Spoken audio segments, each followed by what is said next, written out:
Hello, I'm John Hatch, and I'm the author of Paterson Ewen, Life and Art. Well, enough jokes about the weather. I'm not going to do any of those. No dead horses, and I'm going to avoid slamming the group of seven, so we're just going to get to the topic. I did have a bit about that, but I dropped it. I figured, okay, enough of that. So. In 1971, at the sprightly age of 46, Paterson Ewen began to seriously disrupt the Canadian art scene, and the results are well illustrated in this work, Typhoon. Ewen took the audacious step of abandoning abstract art, which had dominated North American and European art since the 1950s, in favor of a return to landscape painting. Not only did this move generate a radically new approach to landscape art, it allowed Ewen to create a new medium that he became famous for. It was one that involved rejecting oil on canvas, replacing it with painted carved plywood. It should be stressed that inventing a new medium is a claim only a very small handful of artists can make. On top of this decidedly rebellious move, Ewen explicitly situated Typhoon amongst the work of the great masters of Western art, including the English painter John Constable, setting himself on an equal footing with them, a bold statement that few artists would dare to make. How did Ewen arrive at this iconoclastic stance? We will begin by looking at his formative years. As a young man, Paterson Ewen's career as an artist took an enviable path. He associated with many of the country's leading artistic disruptors. He was initially trained as a landscape artist at the Montreal Museum of Fine Arts by the likes of Goodrich Roberts, who introduced Ewen to the gestural brushwork you can see here.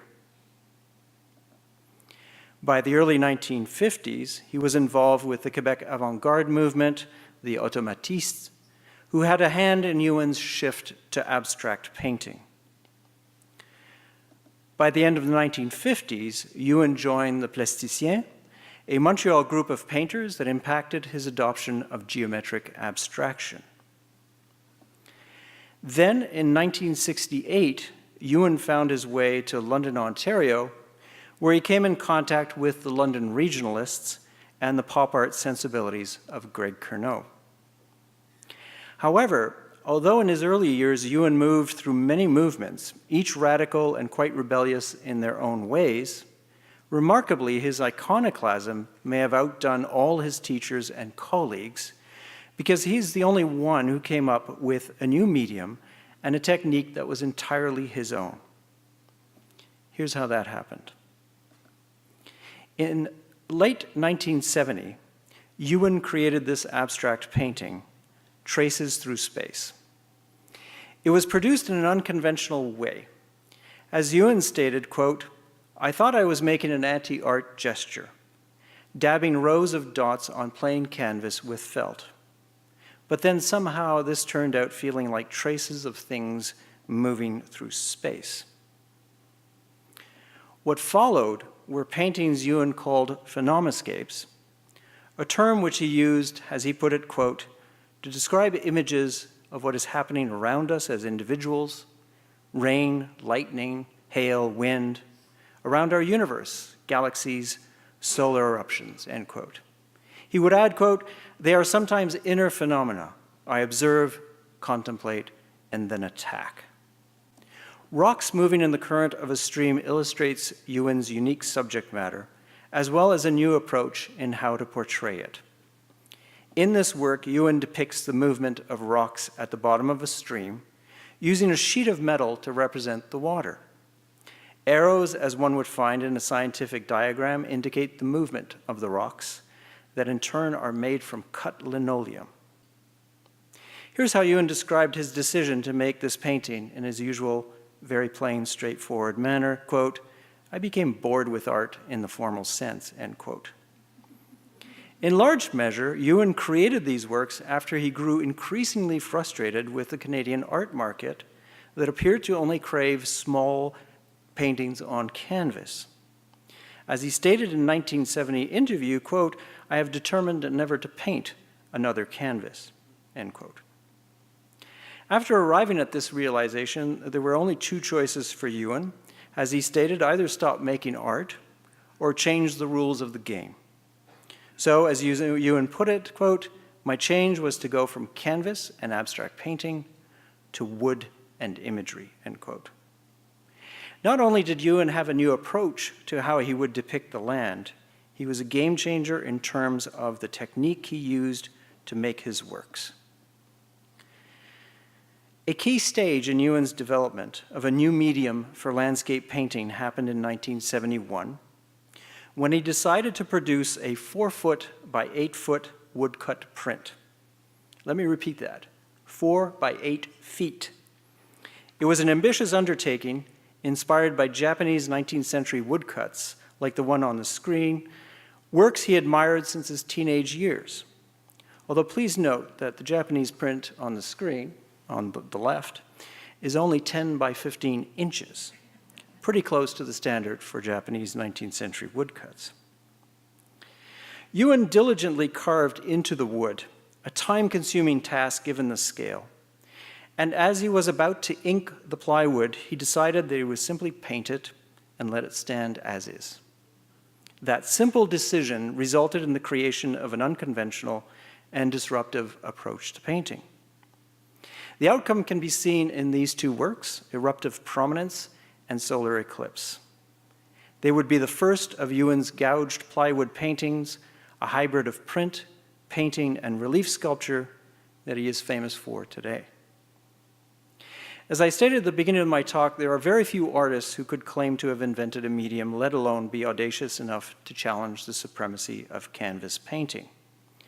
But this is what Ewen accomplished.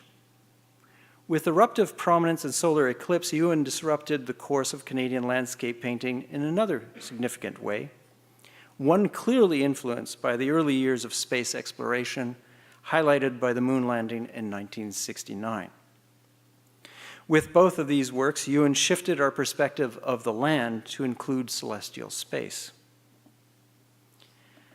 The theme of the cosmos dominates Ewen's artistic output more than any other artist. Yet, as we see in both of these works, curiously what he depicts is rarely conventional and much of its imagery not that well known. For example, although we are familiar with the aurora borealis, few in 1973 would have pictured it viewed from space.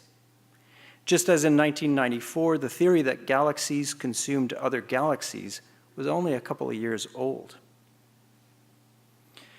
By 1974, Ewen's rebellious style evolved further when he found a more efficient way of carving the plywood. This he did when he was shown how to use an electric router. The tool allowed Ewen to express himself more freely.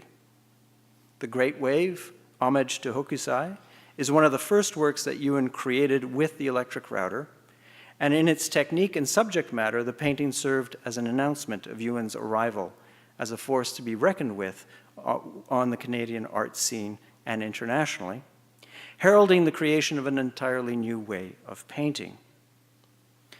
The impact and radicalness of the Great Wave is best understood when seen in relation to the dominant styles at the time in Canada, namely the cool geometric abstractions of Ewen's colleague Guido Molinari, for example, or the hyper-neo-photorealism of artists like Christopher Pratt. Ewen respected Molinari and Pratt, but he felt his work was far superior in terms of its inventiveness, expressiveness, and ability to marry more purposefully its technique and subject matter. To put it bluntly, Pratt couldn't paint the typhoon, whereas Ewen could paint breakwater. Additionally, Ewen felt his work could stand along those of the great masters of Western art. From the late 1970s on, Ewen traveled extensively, especially in Europe. These travels involved visits to museums, seeking out the work of those artists he admired, many of whom Ewen had known since his early days as a painter, but some of whose works he had never seen in person. These travels resulted in a series of paintings whose subject matter was unabashedly borrowed from the likes of Giotto, for example, whose comet depicted in the Adoration of the Magi, Ewen famously copied. He also did pastiches of paintings by Turner, John Constable, Vincent van Gogh, Claude Monet, Edvard Munch, you can see on the slide on the screen, Jean Miro, and even the American 19th century landscape painter Albert Pinkham Ryder. Although in some cases Ewen's borrowings are quite direct, all of the works are iconoclastic because they are unmistakably created in Ewen's uniquely developed technique. While building on tradition, Ewen had the conviction to challenge it, rephrase it in his style, in his medium. While paying homage to art history's great masters, Ewen also made it clear that he could converse with them, mingle with them. In essence, he was staking his place within the Western tradition. Few Canadian artists would be so bold and rebellious as to make such a claim. Ewen, without ever saying so explicitly, certainly felt he could. Thank you.